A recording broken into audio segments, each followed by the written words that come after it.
My name, Teaghan, it means traveling poet. And my last name, O'Driscoll, means newsbearer. I came to Christ actually through my husband. I had a Catholic upbringing as a child, so I had the traditions, and I knew about Jesus, but truth be told, I didn't know him.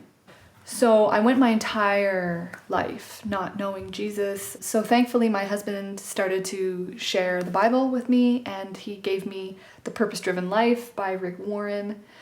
And that's it. My performance history and education, I first actually discovered performing when I was probably in the 3rd grade, and it was at my elementary school. After that, the rest is history. I was just performing constantly in choirs.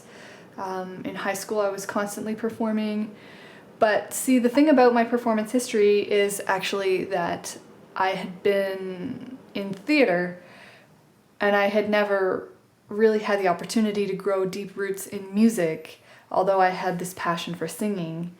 And that really became apparent in high school when I had no music foundation and I had a cohort of friends who really did. They started to take off. What I did was I continued my studies in theater, and I ended up doing a short 1-year program at Neptune Theatre School in Halifax.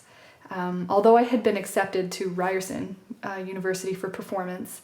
And then I pursued theater again at Concordia, where I studied performance creation with a specialization in direction, theater direction, and playwriting. This passion for music never died, but just my dreams of actually being able to seize that opportunity just felt farther and farther away. But then I found Jesus. When I was, maybe 21 or something, I was doing an internship with Repercussion Theater, and there I met a photographer who happened to be also a singer-songwriter himself. And when he discovered me, I thought that my dreams had been answered. We sort of really clicked together. We formed a band, and we worked together intimately with his partner for 2.5 years. The fall that we were about to enter in and record the album, I sort of realized that continuing this project was actually the process of selling my soul to the enemy, selling our souls to Satan. And that was at the point in my life when I had just come to Jesus.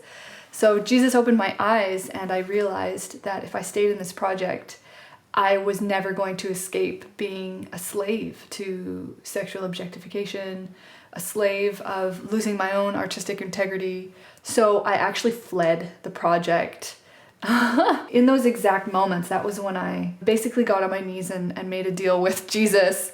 And I said, Father, if I leave this project, I'm going to do so with the expectation and the hope that you are going to use my gifts, my talents, and my abilities to serve your kingdom for the rest of my life. So here I am.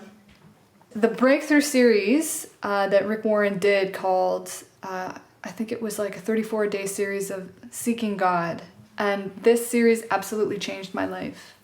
I had been hired as an intern, as a worship leader at my church, and then after that I had been sort of asked to fill in a role as a worship leader in another community, and I was really feeling like God was finally answering my prayers and that this was going to happen somehow.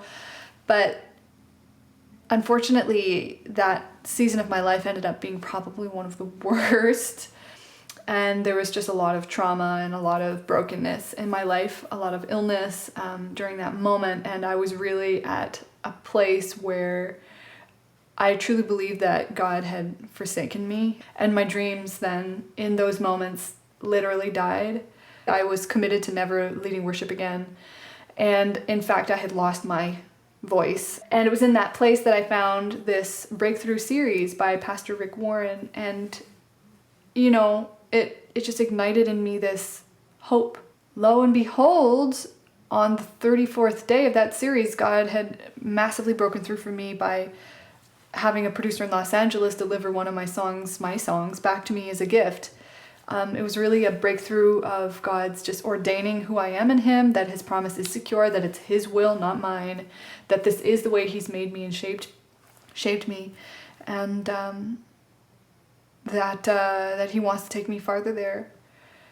Yeah, the cover ministry. So essentially the cover ministry is my way of giving back to those individuals who are or were like me, who really needed a leg up. I also have this dream to create a sponsored artist program to sponsor one artist a year. Eventually I want to expand to theater production and especially touring. Remember that no matter what you are called to do, God will make a way for you to realize your potential despite all odds.